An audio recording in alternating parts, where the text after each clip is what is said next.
Kejaksaan Agung menetapkan 5 tersangka baru kasus korupsi tata niaga komoditas timah wilayah izin usaha pertambangan atau IUP PT Timah Tbk tahun 2015 sampai dengan 2022.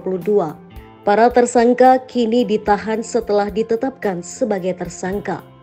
Kelima orang yang ditetapkan sebagai tersangka adalah 1. SK alias Awe selaku pengusaha tambang di Kota Pangkal Pinang, Provinsi Kepulauan Bangka Belitung. 2. MBG selaku pengusaha tambang di Kota Pangkal Pinang, Provinsi Kepulauan Bangka Belitung. 3. HT alias ASN selaku Direktur Utama CVFVIV atau perusahaan milik tersangka TN alias AN. 4. MRPT alias RZ selaku Direktur Utama PT Timah Tbk tahun 2016 sampai dengan 2021. 5. EE alias EML selaku Direktur Keuangan PT Timah Tbk tahun 2017 sampai dengan 2018. Para tersangka kini telah ditahan secara terpisah. Tersangka MRPT alias RZ, tersangka HT alias ASN, dan tersangka MBG ditahan di Rutan Kelas 1 Jakarta Pusat. Sedangkan tersangka SG ditahan di Rutan Salemba Cabang Kejaksaan Agung dan tersangka EE alias EML di Rutan Salemba Cabang Kejaksaan Negeri Jakarta Selatan selama 20 hari ke depan. Dugaan ditetapkan 5 orang tersangka. Kini telah ada 7 orang tersangka yang ditetapkan dalam kasus tersebut. Para tersangka disangkakan pasal 2 ayat 1 dan pasal 3 Jo, pasal 18 Undang-Undang RI nomor 31 tahun 1999 sebagaimana diubah dan ditambah dengan Undang-Undang nomor 20 tahun 2001 Jo. Undang-Undang Republik Indonesia Nomor 31 Tahun 1999 tentang perubahan atas Undang-Undang RI Nomor 31 Tahun 1999 tentang pemberantasan tindak pidana korupsi Jo, Pasal 55 ayat 1 ke 1 KUHP. Kapus Penkum Kejagung Ketut Sumedana mengatakan tersangka HT alias ASN merupakan pengembangan penyidikan dari 2 tersangka sebelumnya yang sudah ditahan, yakni tersangka TN alias AN dan tersangka AA. Sementara itu, tersangka SG alias AW dan tersangka MBG memiliki perusahaan yang melakukan perjanjian kerjasama dengan PT Timah Tbk pada tahun 2018 tentang sewa menyewa peralatan prosesing peleburan timah.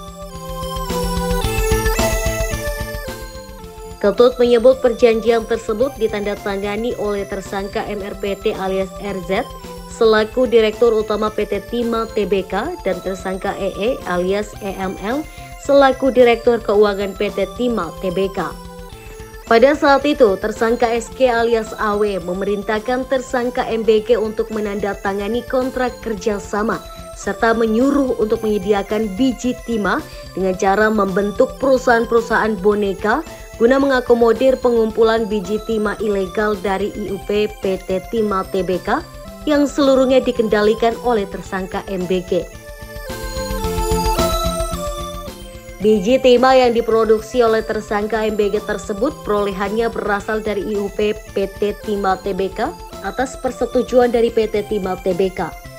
Kemudian, baik biji maupun logam timahnya dijual ke PT Timah Tbk. Selanjutnya, untuk mengumpulkan biji timah yang ditambang secara ilegal, tersangka MBG atas persetujuan tersangka SG alias AW membentuk perusahaan boneka, yaitu CV Bangka Jaya Abadi atau BJA dan CV Raja Wali Total Persada atau RTP. Total biaya yang dikeluarkan oleh PT Timah Tbk terkait biaya pelogaman di PT SIP selama tahun 2019 sampai dengan 2022 yaitu senilai 975.581.982.776 rupiah. Sedangkan total pembayaran biji timah senilai Rp1.391.391.448. Untuk melegalkan kegiatan perusahaan-perusahaan boneka tersebut, PT Timah Tbk menerbitkan surat perintah kerja borongan pengangkutan sisa hasil pengolahan atau SHP mineral timah, di mana keuntungan atas transaksi pembelian biji timah tersebut dinikmati oleh tersangka MBG dan tersangka SG alias AW. Ketut mengatakan selain membentuk perusahaan boneka, tersangka MBG atas persetujuan tersangka SG alias AW juga mengakomodir penambang-penambang ilegal di wilayah IUP PT Timah Tbk. Nantinya mineral biji timah yang diperoleh dikirimkan ke smelter milik tersangka SG alias AW.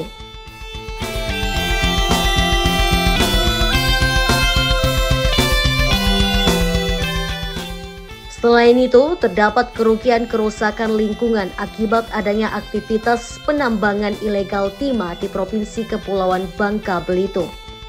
Sebelumnya, Kejaksaan Agung atau Kejagung menetapkan 2 tersangka kasus dugaan korupsi pengelolaan tata niaga komoditas timah di wilayah izin usaha pertambangan atau IUP PT Timah Tbk tahun 2015 hingga 2022. Kedua tersangka langsung ditahan. Kuntadi mengatakan penetapan keduanya sebagai tersangka dilakukan setelah Kejagung memiliki alat bukti yang lengkap.